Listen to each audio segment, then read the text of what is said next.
पक्ष असेल या सर्व युतीमधील असणारे या भागातील लोकप्रिय असे खासदार डॉक्टर श्रीकांत शिंदे त्यांच्या पाठीशी खंबीर उभं राहणं आणि त्यांना मतदान करून बलाढ्य मताने पुन्हा एकदा त्या नवीन संसदेमध्ये त्यांना आदरणीय पंतप्रधान नरेंद्र मोदी यांना पंतप्रधान बनवण्यासाठी आपण मतदान करण्यासाठी कटिबद्ध राहिलं पाहिजे हे विनंती करायला मिळते आलं।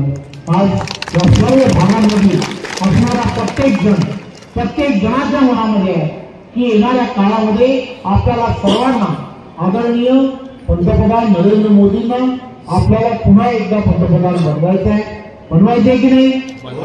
जोरात जोडून सांगा।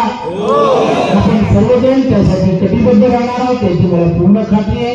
पुन्हा एकदा संदीप माळी असेल आणि त्यांच्याबरोबर असणारे सर्व सहकारी लोढा हेरिटेज असेल नवनीत नगर असतील त्या सर्व भागातील असणारा प्रत्येकाचा जो पाण्याचा प्रश्न आहे तो पाण्याचा प्रश्न सुद्धा लवकरच मार्गी लावण्यासाठी आम्ही सर्वजण कटिबद्ध असू एवढंच आपण सर्वांना आश्वासित करतो आणि एवढ्या मोठ्या संख्येने आपण या ठिकाणी उपस्थित राहिला त्याबद्दल आपण सर्वांचं मनपूर्वक धन्यवाद देतो।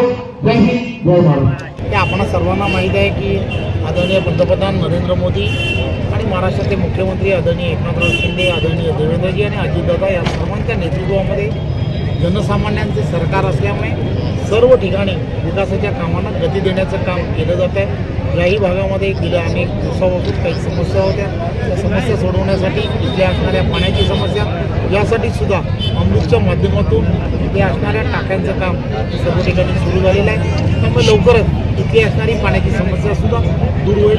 इथल्या असणाऱ्या नागरिकांना गेली अनेक वर्ष या सगळ्या समस्यांना सामोरं जावं लागत होतं। इथले असणारे रस्ते हे चांगले झाले पाहिजे काँक्रिटीकरणातील झाले पाहिजे अशी मागणी या भागातील असणाऱ्या रवीनाताई असतील संदीपजी असतील त्यांची वारंवार होती।